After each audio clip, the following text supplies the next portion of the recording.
Guys, I'm Richard Fitzgerald. This is Dubai Works, where we interview the business leaders making a difference in this great city.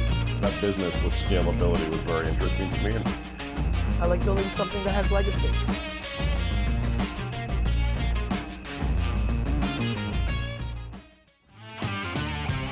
Support for Dubai Works is brought to you by Manscaped, who is the best in men's below-the-waist grooming champions of the world. Manscaped offers precision-engineered tools for your family jewels. Manscaped just launched in the UAE with their 4th generation trimmer, the Lawnmower 4.0. You heard right, the 4.0. Join over 2 million men worldwide who trust Manscaped with their exclusive offer for you. 20% off with the code DubaiWorks at manscaped.com. Welcome back to another episode of Dubai Works Business Podcast. This week I'm joined by Adrian Shaw, the CEO of Chattels and more. So they are a UAE homegrown brand belonging to the Alger Group, bringing unique and authentic designs from all over the world to offer extensive range of furniture and accessories from living, dining and bedrooms. Good morning, Adrian. Good morning. Thanks for joining the podcast. Thank you for having me. So it's a household name. It's a household, no pun intended, household name in the UAE. Can you tell us a bit more about the business and the company? Yep, certainly. Chattels and More was started 6 years ago as a homegrown brand. The idea came from the fact that we were running a retail business for furniture within the UAE, which is about 20 years old at the time. And we were going to different fairs and had different suppliers. And we could see that there was a market for a different kind of product. So Chattels and More was born from the idea of seeing all this different product in the furniture fairs and the manufacturers that we had on board. And we sort of started the business and sort of did a pilot test invest strategy, and it's become a 7 showroom business now. Ah, really? Okay. And can you describe what that product was? Do you describe it as premium furniture? How do you describe it? Well, the business that we had before was very Scandinavian. It was a company called ID Design. And we bought most of the product from Denmark, and we bought some of the product ourselves to try and fit the market over here. And the product that sort of fits Dubai isn't just Scandinavian, because you've got such a mix of people here and a mix of size of homes and apartments. So we saw this product that was suitable for the market over here, and that's what we chose, and that's what we sort of tested, and it grew from there. Okay, interesting. So I'm familiar of Chattels and More in Malta Emirates, and there was an ID Design there. Where else is the business? Where are the 6 other locations? Okay, Chattels and More is in Mirdif City Centre. It's in Malta Emirates, as you said. We've just opened in the Nakheel Mall, on the Palm. Yeah. We're in Dalma Mall in Abu Dhabi. We're on the Dubai Sharjah Road. Oud Metha, which is sort of furniture streets in sort of the old part of Dubai, and then we have another showroom that is in by the new IKEA in Festival Plaza there. Yeah. Interesting. Yeah. So it's quite extensive throughout Dubai, and you're really specialised in furniture. How do you kind of what's the kind of client and customer that you target? Okay, with Malta Emirates, it's everybody. Okay. Because you get a real mix of customers coming into Malta Emirates. But then you look at the other malls that we have, and they are very different. So Mirdif City Centre is an Arabic customer, sort of 90% Arabic and 10% sort of European expat.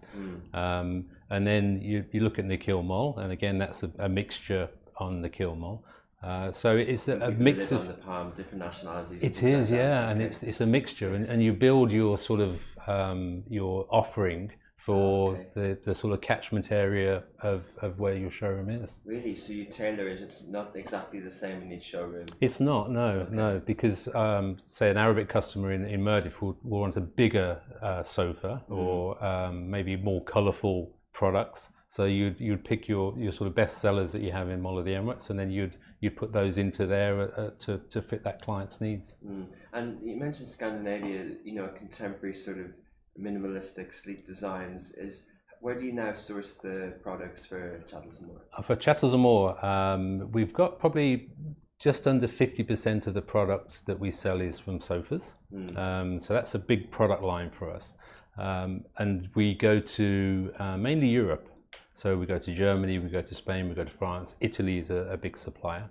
And then sort of the countries around there.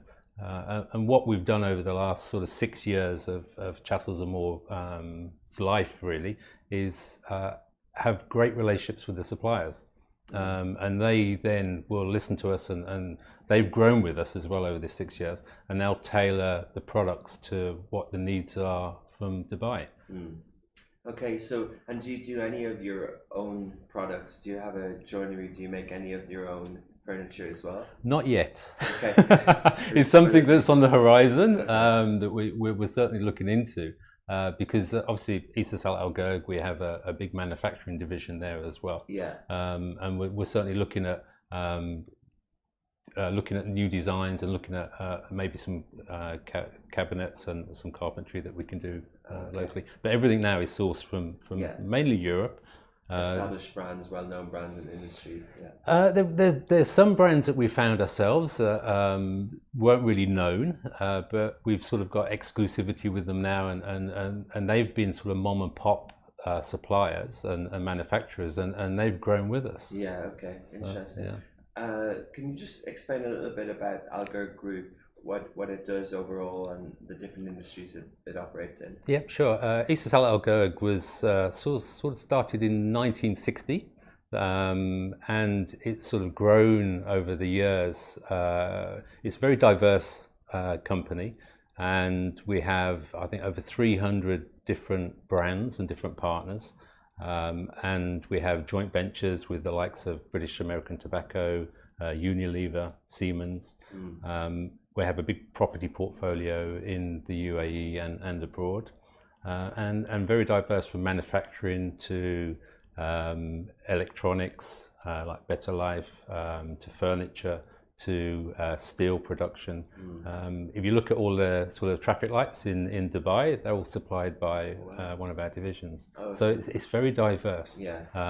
But a great business, and one of the sort of well-known family-run businesses in the UAE.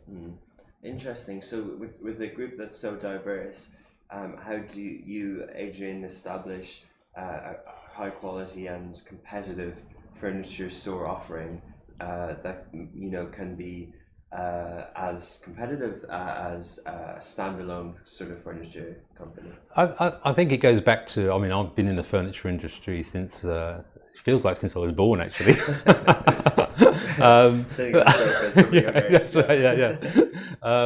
And I sort of started back in the UK as a warehouseman, would you believe? So I went from warehouseman to salesman to cashier through the ranks. I was one of the youngest showroom managers in the UK. And then I went internationally, and I took the brand that we had in the UK to Dubai first of all, and that was something like 23 years ago. So we opened one sort of showroom here. So I understand furniture, I understand retailing, and really it's using all of that knowledge to understand the market that we have in Dubai, and then sourcing the right product to fit the market. I don't understand furniture. Okay. I don't understand the market.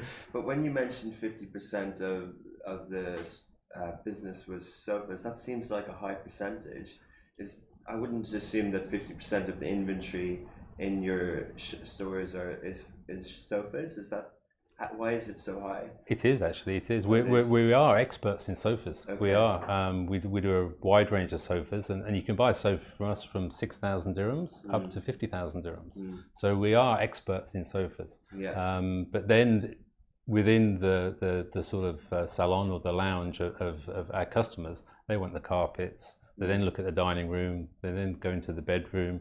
And the major list downstairs. So we offer everything to do the complete home. Okay. And how would you describe, knowing with 20 plus years of experience of the Dubai market versus the UK?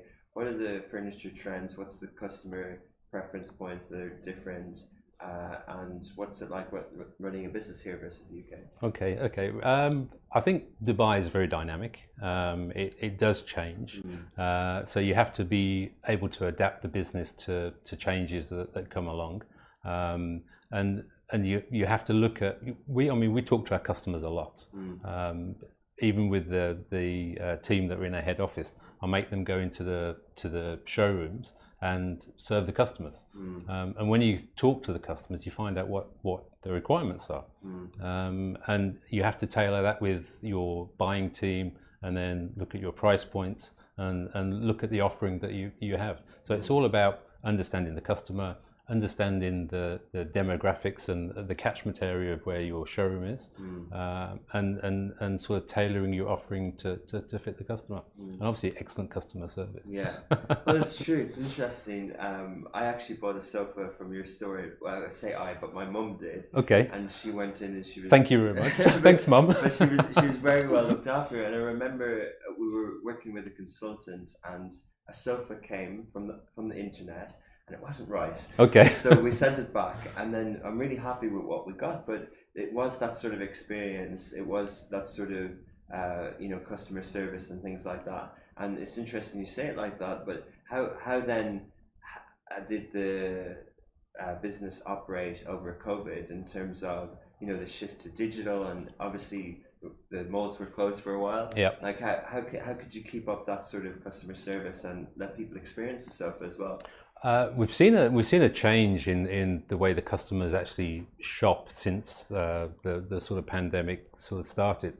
There's a lot more WhatsApp communication. Yeah. There's a lot more chat through the website and through e-commerce sites, and the salespeople have had to adapt to not selling face to face, but selling voice and selling over the phone. Okay. And we've sort of done training programs, and we've sort of we talked about how we can sort of still be a volume retailer for furniture and accessories, but also give that luxury feel of service. And that's what we've concentrated really on since the pandemic started. That's been our focus point: luxury service throughout what we do, and that covers everybody. And from sort of the salespeople to the delivery guys, to the buyers, to the operations, to the finance, how do we give that luxury service? And that's been the goal of this year, to make sure that we're better than everybody else, and give the customers sort of that unique shopping experience. Because furniture is considered purchase, you actually think about it a lot, and you talk about it, and it reflects your personality. When somebody comes to your house and sits on your sofa, that's a reflection of you. Yeah. Interesting. And 6 years old, so I imagine that digital was obviously part of the business plan from the start. Furniture is quite visual. It suits images. It suits nice browsing websites. Do you have? Are you able to buy online? Do you have a full sort of digital operation?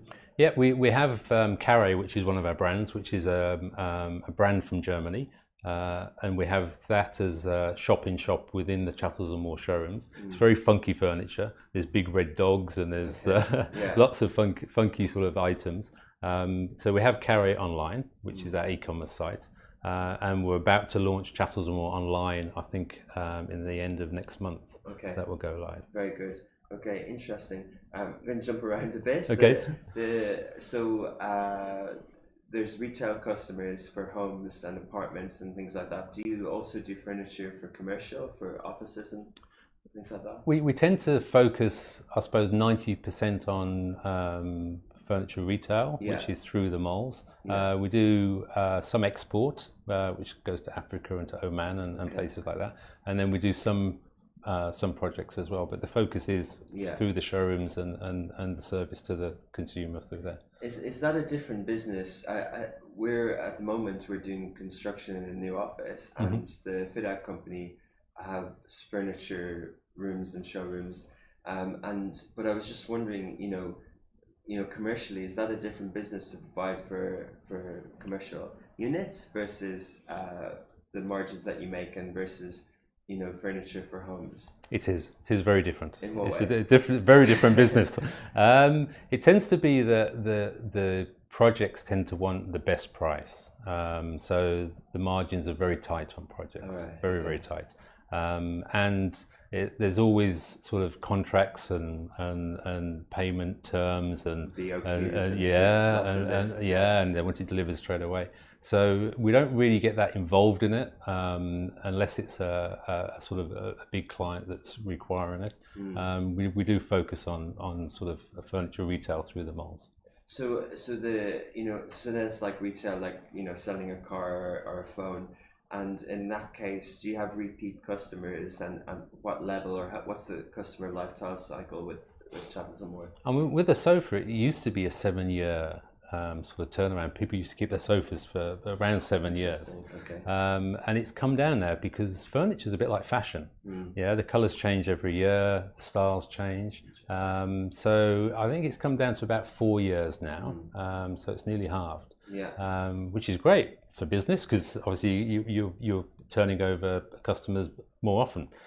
With accessories, it's every year. So you have to be, when you buy the accessories, because they are colour specific and style specific for that year, you have to get them to market as quickly as possible. So it is like fashion. So accessories is a very fast moving sort of buy, get it delivered, get it into the country as quickly as possible. Yeah. So I mean, the iPhone is out at the moment, and everyone in the office is talking about how often you should change your phone, and the number that's said is 3 years. And so it's interesting that a sofa can be like a car or an iPhone in terms of color and specs and things like that. For the margins on the business, you mentioned that you bring in a lot of the brands, and then you obviously have the retail operational costs. It must be quite difficult it must be quite tight, the margins with both of those things. I think it's got better over the last sort of 2 years. Dubai has stabilized with rents, and we've managed to negotiate now sort of TOR, which is turnover rent, in a few of the malls, which I think is a way forward, because the success of the business in the mall is actually sort of fed into the mall owner. Whereas before they were charging huge rents, so they didn't really understand the business, they didn't really care that much about the business as long as they were getting their rent. But now we're seeing the change, we're seeing the shift, we're seeing reasonable rents, we're seeing sort of change in mindset for the mall owners, which is great for business and great for Dubai as well. Is it like a partnership then, in terms of, is it fully 100% based on the performance of the store? The TRO? Yeah. Okay. And normally it's a percentage. Whatever product you sell, it can be as low as 5% if it's, say, electronics, because the margin's a lot lower on those, and it can go up to sort of 8%, 10% for furniture, and then goes up further for luxury and I'm smiling fashion. Because that's similar to affiliate deals online with Amazon. They have different percentages. very similar. Very exactly. similar. But then do they need to audit your books, and is it very transparent on your performance? And do you find that incentive alignment works? Like, do you find that your team are as incentivized to sell as before, or more or less? I think the team are a different sort of motivators are different. It's a different way of sort of looking at the business for them.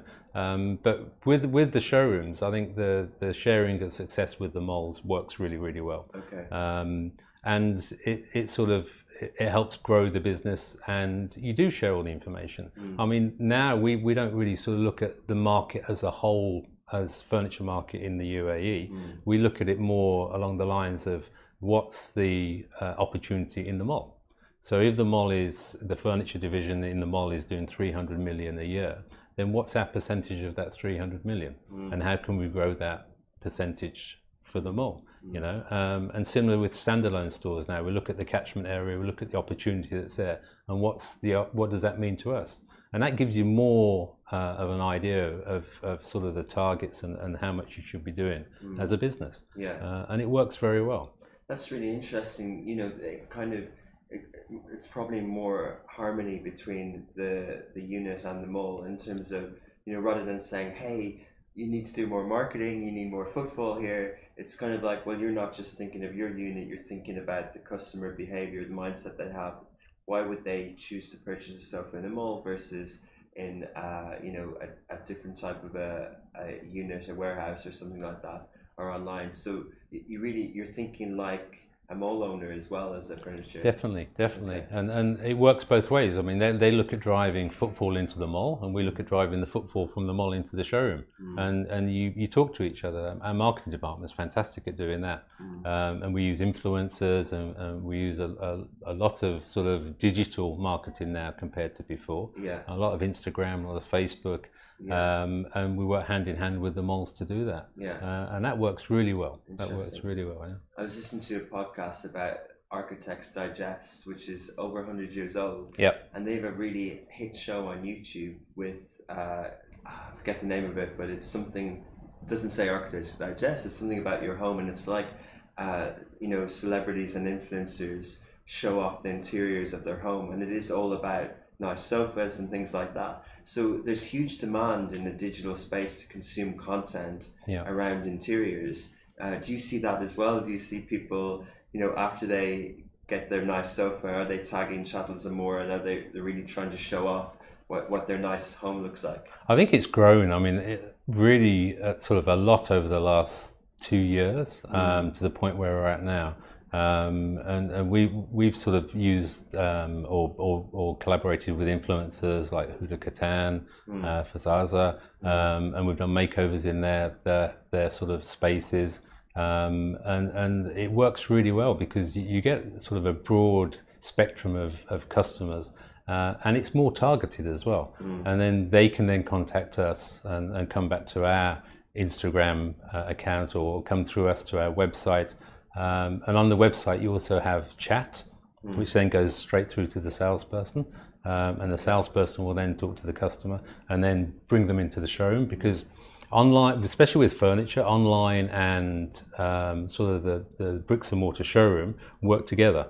It's not sort of one or the other. They actually work together. And a customer might look online and see some product, and the husband talks to the wife, or the wife talks to the husband about it. And then they come into the showroom because they want to see the color, they want to sit on it, they want to see the size, and the salesman can then take them from the website all the way through the process, and give them that luxury service that we're offering. So it's a proper sort of hybrid, digital bricks and mortar. It is, yeah, it is very much with furniture. Yes. Interesting. Yeah. And Adrian, what's the furniture industry talking about? If you go to maybe virtual, but if you go to hybrid type conferences at the moment, design conferences, what are the key topics? Is we see chip shortages is talked about in manufacturing. Is the price of wood or the price of furniture very high at the moment? What are the what are the current sort of industry things? I think logistics is a big topic at the moment with everybody, with getting the product into the country. Okay. It's still an issue. Yeah, it's still an issue with delays rather than it not coming. So we've had to flex our business and build up a bigger stock within the country. We were quite lean before, but now some of the suppliers are sort of saying, okay, if you order it now, it's going to be with you in 6 months, where it used to be 4 months. So we've had to build a sort of an extra amount of stock in the country to allow for that. And business is booming at the moment, obviously with Expo here and the new changes with the visas. We're seeing a lot of people coming into the country, so there's a lot of new people buying apartments and moving into apartments, and they all need furniture. So you have to make your business flex to account for, okay, there is a delay, but what do we do about that delay, and how do we get the product in, and do we keep more product and make sure that we're not out of stock of the product that sells. Is it simply supply chain logistics? Because I can understand if showrooms, if the automotive industry can't get cars in because the chips aren't there to make the cars, what's causing the delay? Is the furniture not being made at source, or is it's actually things like the Suez Canal, the evergreen, the stock is blockage. The blockage. Like, is it logistically like there's just a backlog of things to ship around the world? I think it goes back to small sort of problems that are caused from COVID, like the chemicals that go to make the foam. The foam is made in 2 factories around the world, and there's a shortage of the chemical, and then that means there's a shortage of the foam. So the foam that then goes to make the sofas is not available. So that all causes a backlog, and it sort of builds into a bigger sort of problem when it gets to the showrooms or to the end user. Yeah. So there is problems there. There's problems with having the craftsmen to make the product as well, because they were in quarantine or there was only half of them working. So that slowed everything down as well. So I think we're just seeing sort of a backlog from before, and I'm sure it'll pick up and get better, but we just had to flex the business to make sure that we we could accommodate it. Yeah, and you alluded to sort of a new type of clientele, a new type of customer, but obviously even in the gym this morning I heard people talking about working from home and moving to a townhouse versus an apartment. It just Dubai seems to have changed. Everyone seems to have moved out a bit. It does, yeah. Obviously good for furniture. Yep. So did your business thrive during lockdown, and do you see that people are really sort of buying more houses here, and do you benefit from that? We are actually. During lockdown, it was, I think, because people were, and our customers were at home, they were seeing the walls and they were seeing the furniture, and they were spending a lot of time at home. They decided to change it and decided to upgrade it and buy something new. And they weren't traveling, so they weren't spending the money on holidays. So they were renovating their houses. We'll also see, I was talking to a customer yesterday in the showroom, and he's just come to Dubai from Boston, and he's moved his family here and he's moved his business here, and he's bought a villa, and we're furnishing in his whole villa. And he said that Dubai is one of the safest places in the world for him to come. He's brought his kids here. He said great schools, and he can run his business from here. So he's brought his assistants with him, and that's a change. That we're seeing a change there. But because of Dubai and obviously everything that they've done over the last year, it's made it the place to come and settle and bring your family and buy furniture. Ultimate furniture. But it is quite exciting for those of us who've been here for a while to see that different type of, the different things that need to happen for people to be aware of Dubai, to be aware of, the lifestyle that you can have here, the diversity, the different cultures, the opportunities as well. And then, love hearing stories like that, because, how did that American businessman choose Dubai versus all the places in the world that he could, move his family? It's a big thing to do. So it's really interesting. Do you have any view on, or the landscape of the housing and the real estate? Do you know like where your showrooms are? But do you know that, are there any up and coming areas that developments are open, therefore you see a lot more customers from that space, and does that then decide of where you go next? Yeah, I mean, we always look at the development of the area. We look at the catchment of the area. Are the customers there for us? We try and be in malls, because the mall generates the footfall for you. We've just signed a 20,000 square foot showroom in Reem Mall in Abu Dhabi. That will open in March. I didn't get it earlier. Are you already in Abu Dhabi? You have one. We have one store there already. That's a bit further out, and Reem Mall is right in the centre. So we're going for a big showroom, and I think Reem Mall will be like the Mall of the Emirates of Dubai, but it will be the Abu Dhabi version, because they're putting a snow park in there. It's a big mall, and all the other furniture shops are going in there as well. So it'll be a nice place to go and shop for anything to do with the home. Yeah, that's a big space for a showroom. Is that bigger than your other spaces? Or? Mall of the Emirates is 30,000 square foot. Yeah, wow. So we flex between 10 and 30,000. That's sort of the footprint that we need, because we have sofas. Sofas take up the space. True. And you try and do a room setting, so when a customer comes in and they don't really know what they want, they look at the room and think, okay, that can fit into my house, or that can fit into my apartment. I'll buy everything that's there, and you give them the inspiration and the ideas. Again, it's big space for a mall. Like it's it's interesting that you choose the malls like that. How competitive is the furniture space with your competition, and do you know what your market share is?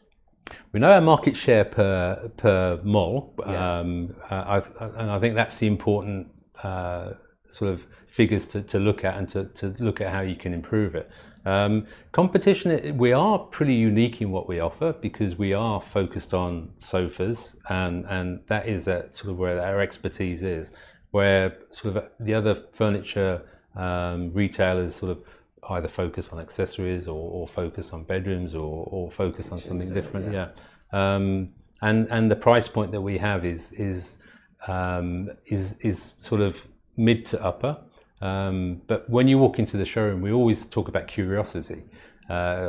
When you walk into our showroom, it's got to sort of make your senses sort of tingle in a way, and to see different products. And the showrooms are always changing. We change the windows every 3 weeks to make it sort of different and to draw customers in.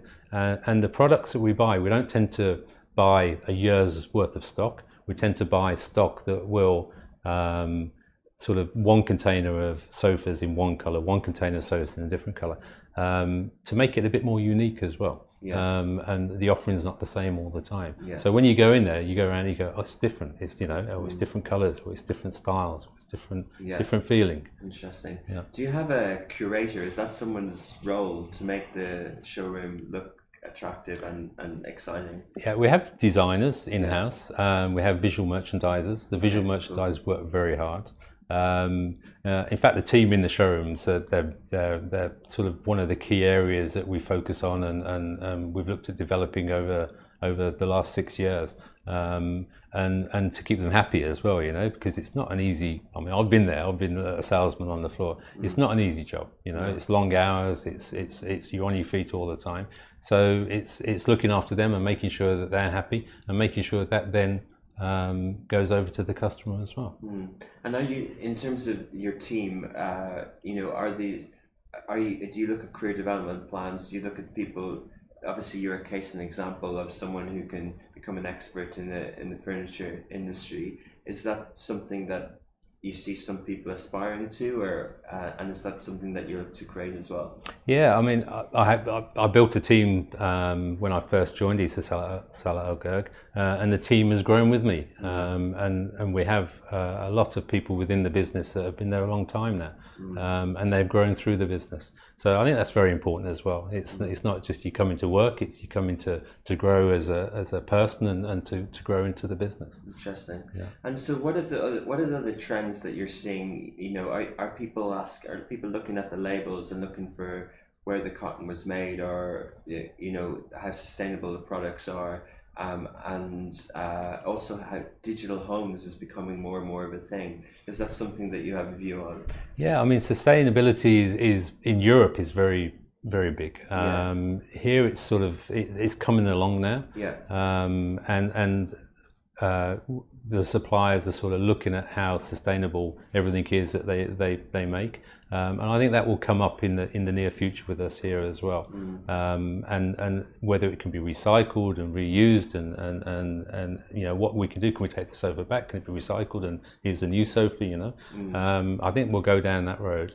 But yeah, I mean, there's lots of innovations digitally and technology as well, like room planning. You can actually plan the room through your iPhone or through a tablet now, and just ways of getting the information to the customer rather than coming into the showroom. But at the end of the day, they still come into the showroom because they want the touch and feel and to see the colours with their eyes, you know, and see the fabrics with their eyes. Yeah, and so if you went to a fair, if you went to the design fair, are they having it in D3 soon? Yes, they are, yeah. And if you look at the furniture there, are they the trends that you will see? Are you seeing more? Is there anything I'm missing? Is it more about sustainability in terms of materials and sort of more modern, sleek designs and digital, or is there anything? I think the fact that we are going more like fashion now. They are bringing in the colours of the season and the styles and the different things that come with fashion. Camel leather, our designer was telling me about. And that makes a big change to how quick the turnover of the furniture is, because it is quite a long process from the research and development to the design to getting the product out. So they're having to speed the whole process up to keep up with the change in trends. Yeah. So I think I travel to, I go to Cologne, I go to Paris, and I go to Milan and manufacturers, and I see the new styles when I go there. Obviously I didn't last year, but this next year I'll be going. Okay. And Milan is the big one because that's very Italian. It's very sort of ahead of the rest of the sort of furniture manufacturers, and you see the new styles and everything there. Sometimes when there's been a shift, say there's a recession or there's like the pandemic, then they don't tend to put so much into research and development, so there may be not so many new styles. Okay. So let's see Milan next year, let's see what happens, whether they'll just sort of reinvent products that they have, or they'll be bringing, I think it'll be a mixture of both actually. I think there'll be some cutting edge products and some changes. Speaking of that, you know, obviously that's furniture design and people can be specialized in product design and things like that. How, as a career, as a vocation, is it something that, is it hard to get into? Is it, you know, a poor man's relation to fashion design, or is it something that people are really kind of looking at now and wanting to be furniture and product designers?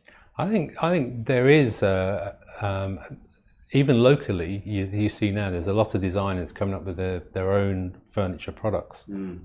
Some of it's beautiful, you know, and they use the best woods, they use new designs, and they're trying to look at what people need in their houses and to fill a segment that maybe is not there already. So I think as designers for furniture, it is very much like fashion now, and it will grow bigger and bigger and bigger. And it's just a balance between what they produce and the price that they charge, and get into sort of volume to maybe getting the price down, to whether it's a niche product or it's a volume product. And would that, you know, would that be a potential threat in terms of, if someone, you know, digital native vertical brands, in terms of, if I'm a designer, I can sell direct to the customer. Is that something that you see as a potential threat? I don't think so. I mean, I think we'll work with them, and maybe they have a pop-up in our showroom, and it will complement the product that we sell, because people come to the big showrooms for selection and choice. So, you know, if I'm buying a sofa, I want to see a number of sofas before I make my choice. So I think we'll always be sort of attracting the customers to come in and choose. And you can partner with those designers and bring in very much so. Yeah, very much so. It's a win-win situation for both then as well. Yeah, definitely. So Adrian, what about the region? You know, we talked optimistically about Dubai. Expo is opening. I'm sure there'll be lots of trends and innovation in all industries that we'll see over the next 6 months. But you know, the different type of developments and the number of developments in Dubai and in Abu Dhabi is attracting people. But also in Saudi Arabia, there's a lot of developments happening in Riyadh and Jeddah. People are thinking of living there as well. Is that on your horizon? Will you have a showroom in Saudi Arabia in the future? You don't want to reveal it? I do. We're just going through the process now because the business has been so successful over the last 6 years, and we've sort of got market share and sort of not saturation yet, but we're in the key areas in Dubai. We're looking at a franchise model for Chattels and more as well. And because we have that will allow global expansion. It will, it will, and that's great for a homegrown brand, you know, to do something where you can expand across the world. And we have sort of exclusivity with our suppliers as well, which means that they are tied into Chattels and more, so we can sort of grow and take the business overseas. So that's very exciting. Interesting. Yeah, very exciting. But in terms of Saudi in particular, and even Egypt, you know, because it's this region and it's sort of neighbors, would you do that franchise model everywhere, but would you focus on maybe getting the first partners in this region? I think this region is the important part, because it's close to home. It's easier to sort of do the training and get to different countries. I mean, on the sort of the wish list, we've got Saudi, we've got Kuwait, you know, we've got Qatar, we've got Bahrain, to look at those areas first. But I think with Isas Al Gurg, it is all about relationships. It's how the other partner will fit in with us and how we will fit in with them. So we'll look at that as well and understand that the partnership works together, so that we can grow the business together. Okay, brilliant.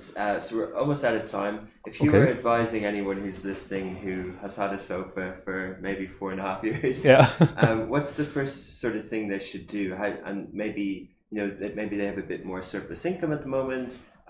What would your years of experience in furniture, how to be sure that they get a nice sofa? Comfortable. Try the sofa, I mean, we always, with the salespeople, they'll always ask the question, they'll qualify with the customer what they actually need, even if they don't know what they want.